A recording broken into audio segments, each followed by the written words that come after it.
बिन मांगे फवारा चौका मस्त। मेरे दिल में हज करने की ख्वाहिश कभी पैदा ना हुई थी, पर अजीब हालात रोनुमा हुए। एक शाम मैं फवारा चौक से गुजर रहा था। उस वक्त बिजली फेल होने की वजह से चौक में खासा अंधेरा था। हस्बे दस्तूर आने जाने वालों की भीड़ लगी हुई थी। मैं बचकर एक तरफ चल रहा था कि दफातन एक स्याह फाम जिस्म मेरे सामने उभरा। चेहरा भयानक था, बाल बिखरे हुए, आंखें जल रही थीं। वो मेरा रास्ता रोक कर खड़ा हो गया, फिर खुशी से चिल्ला कर बोला, तू हज पर जाएगा, तू हज पर जाएगा, सुना तूने? वो मस्त था, मैं समझा फ़कीर है। मैंने जेब से चवन्नी निकाल कर उसके हाथ पर रख दी और चल पड़ा। उसने मेरा बाजू पकड़ लिया, हाथ खोला, चवन्नी मेरे हाथ पर रख दी। फिर उसने अपने बाएं हाथ की मुट्ठी खोली, वो रेजगारी से भरी हुई थी। उसने सारी रेजगारी मुझे थमा दी। रख ले, वो बोला, तुझे हज पर जो जाना है, तुझे पैसे चाहिए, रख ले, रख ले।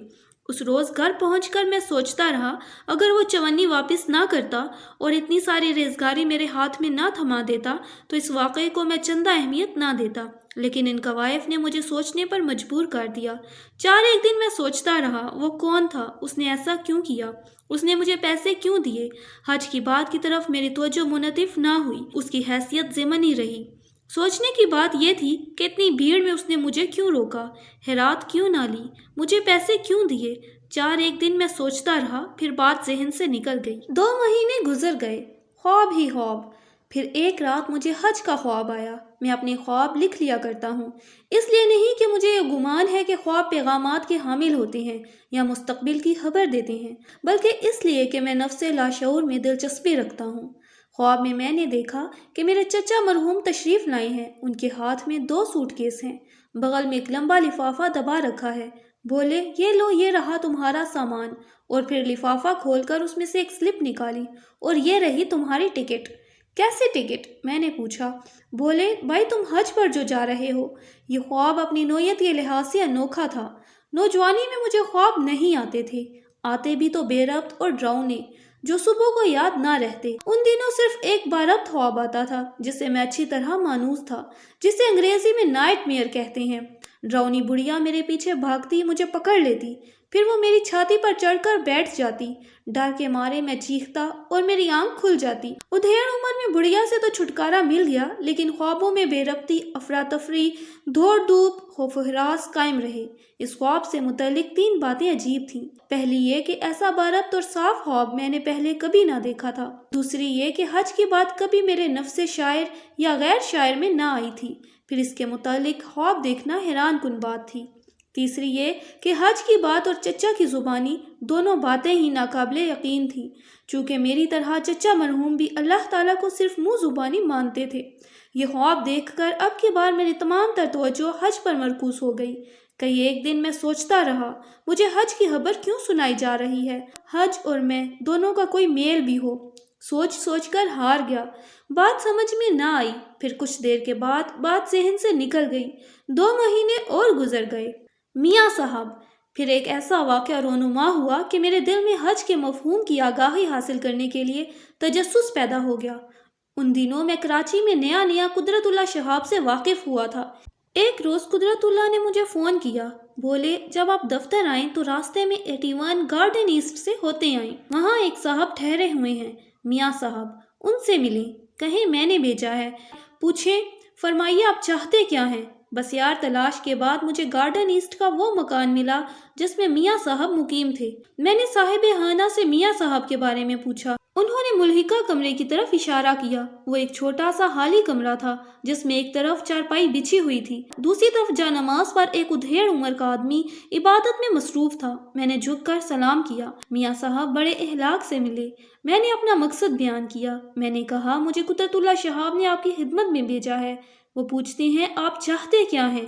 कुछ देर के लिए मियाँ साहब खामोश बैठे रहे। उनके बशरे से नूरानी बुजुर्गी और वकार का इजहार हो रहा था। बर्ताव में हिलम, शफकत और संजीदगी थी, लेकिन इसके बावजूद अंदाज में शिद्दत का इस्तराब था जिसे वो दबाने की शदीद कोशिश कर रहे थे।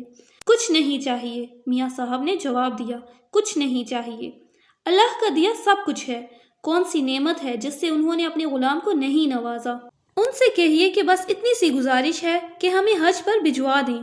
हज की बात करते ही उनका पुरवकार चेहरा यूं टूट गया जैसे अंडा ज़र्ब लगने से टूट जाता है। चेहरा मस्क हो गया। बुजुर्गी और वकार पारा पारा होकर रह गए। उन पर मिन्नत, समाजत, बेबसी और बेचारगी तारी हो गई। आंखों से आंसू जारी हो गए। रोते रोते वो चिल्लाए, वक्त बीत ना जाए, हमारे पास पैसा है, किराया है, अल्लाह का दिया सभी कुछ है, सिर्फ वक्त नहीं, बस हमें हज पर भिजवा दें। वो बच्चों की तरह बिलक बिलक कर रोने लगे।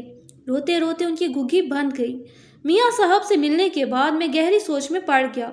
ये हज क्या चीज़ है? मैंने कुदरतुल्लाह से पूछा। उन्होंने निहायत इत्मीनान से जवाब दिया, हज इस्लाम का एक रुकन है। रुकन तो है, पर ये कैसा रुकन है जिसके लिए एक मोअज़्ज़िज़ बावकार बुजुर्ग यूं बच्चे की तरह बिलक बिलक कर रो रहा था, जैसे हज चूसने वाली मिठाई हो।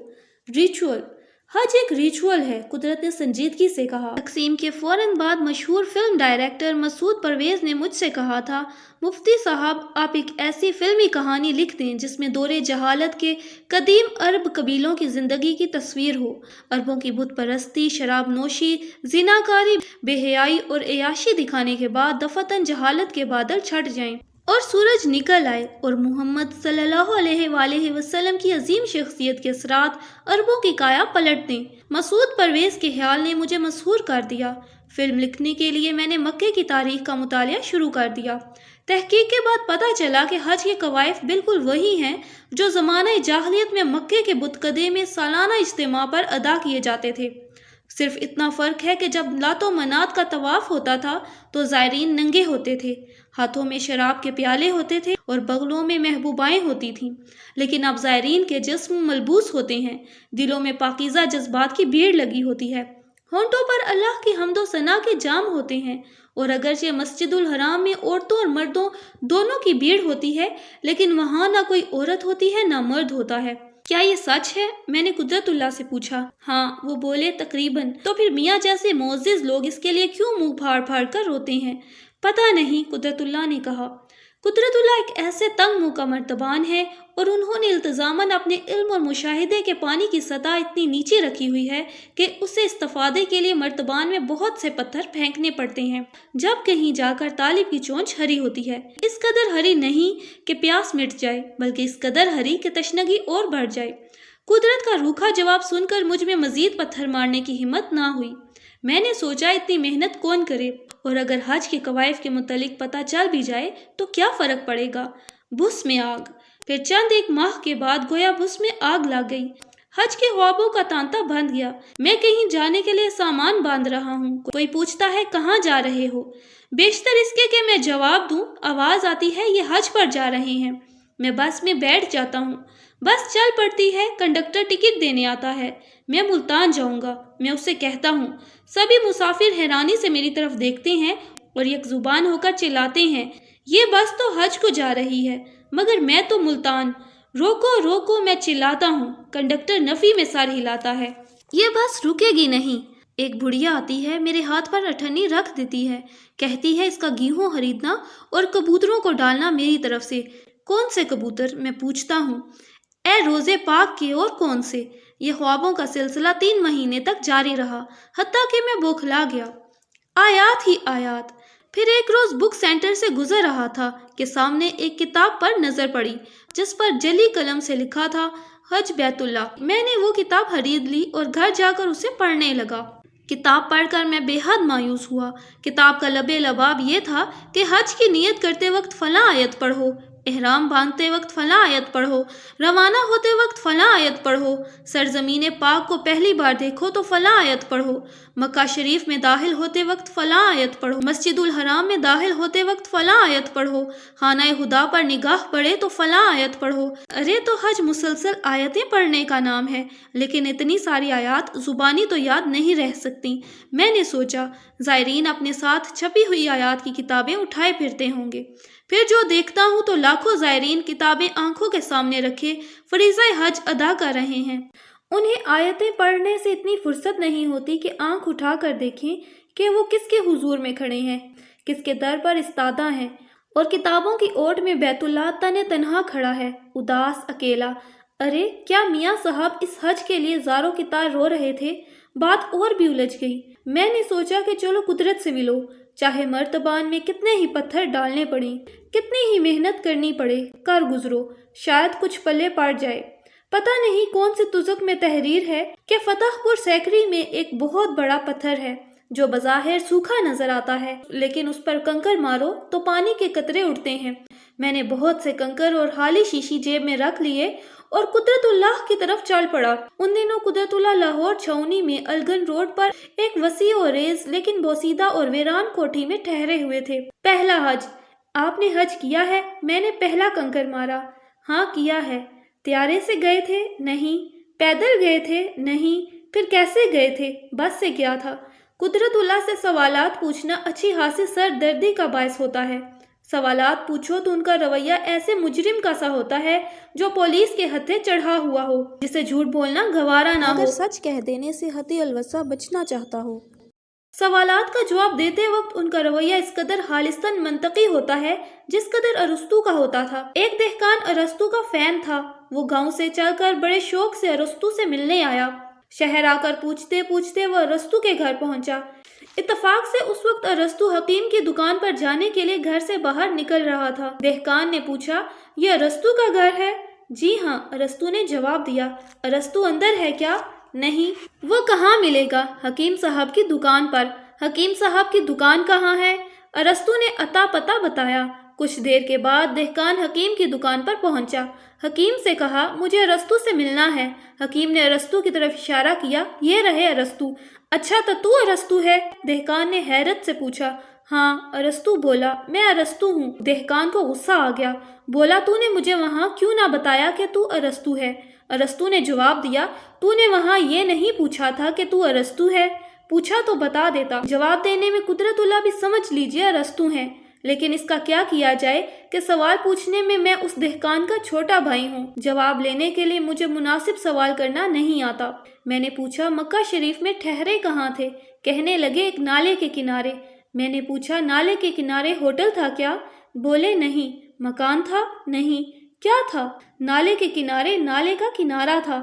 قدرت نے جواب دیا، اتنے دن نالے کے کنارے پر پڑے رہے؟ زمین پر؟ نہیں، میں نے وہاں ایک دری بچھا لی تھی۔ وہاں دری پر پڑے رہتے تھے؟ ہاں۔ پاس پیسے نہیں تھے کیا؟ نہیں۔ گھر سے پیسے نہیں لے گئے تھے؟ لے کر گیا تھا۔ تھوڑے ہوں گے؟ نہیں، کافی تھے۔ ان دنوں عہدہ کیا تھا؟ صدر کا مشیر تھا۔ تو پیسے چوری ہو گئے تھے؟ نہیں۔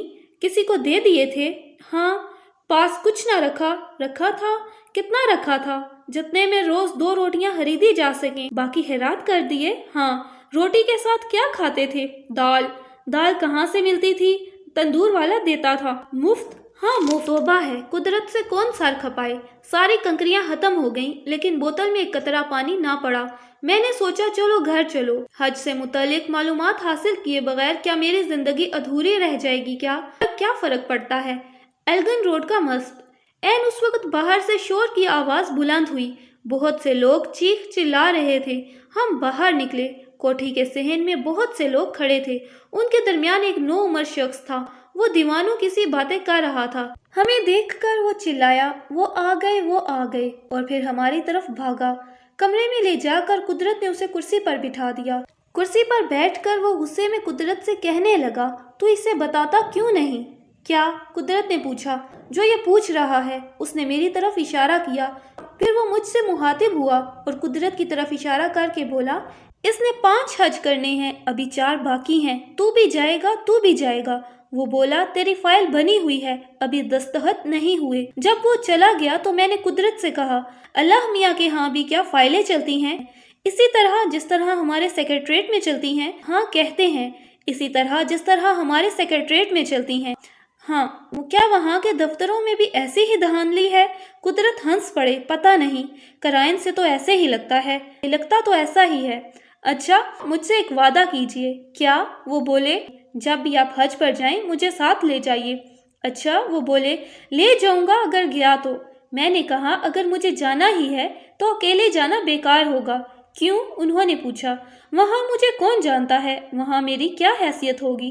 وہاں کسی کی حیثیت نہیں ہوتی۔ وہاں سب ایک ہوتے ہیں، سب برابر ہوتے ہیں۔ وہاں صرف ایک رشتہ ہوتا ہے۔ کون سا؟ میں نے پوچھا۔ اللہ اور عبد۔ مکہ شریف میں اللہ اور عبد ہوتے ہیں۔ مدینہ شریف میں رسول اللہ اور امتی ہوتے ہیں، وہاں بزرگ نہیں جاتے کیا؟ جاتے ہیں تو پھر مسجد میں داخل ہونے سے پہلے سب کو جوتوں کے ساتھ ساتھ مرتبے اور بزرگی کے امامے بھی اتار دینے پڑتے ہیں، اور کوئی یقین سے نہیں کہہ سکتا کہ واپسی پر اس کا امامہ اسے مل بھی جائے گا۔ پھر تو مرتبے والے بزرگ فکر مند رہتے ہوں گے، عام بندے مزے میں ہوں گے، اس فکر سے آزاد۔ ہاں، وہ بولے، آپ کو کیسے پتا ہے؟ اقبال نے جو بھانڈا پھوڑ دیا ہے، تیری سرکار میں پہنچے تو سبھی ایک ہوئے۔ ہاں، کیسے پتا تھا؟ وہ صاحب نظر تھے، کیا وہ اللہ اور اب کے تعلق سے واقف تھے؟ ہاں، دفعتاً میں نے محسوس کیا جیسے اللہ اور اس کے رسول کا مجھ سے گہرا تعلق ہو۔ میرے دل سے منہ زبانی مسلمان ہونے کا کانٹا نکل گیا، میرے بند میں ایک نیا رشتہ ابھرا۔ میں عبد ہوں، میرا خالق مجھے بلا رہا ہے، میں جاؤں گا، ضرور جاؤں گا، حج کرنے نہیں، اپنے اللہ کو سلام کرنے کے لیے، اپنے خالق کا شکریہ ادا کرنے کے لیے کہ اس نے مجھے بنایا، ایسا بنایا کہ جیسا میں ہوں۔ میں جاؤں گا، اپنے اللہ کو منانے کے لیے جاؤں گا۔ یہی عبدیت کی غایت ہے کہ بنانے والے کو منایا جائے۔ کمرے پر خاموشی طاری تھی، اس سنسان کوٹھی کے درختوں کی شاخیں سرگوشیاں کر رہی تھیں، دور کوئی چکی چلا رہی تھی، عبد ہو رسول ہو، عبد ہو رسول ہو۔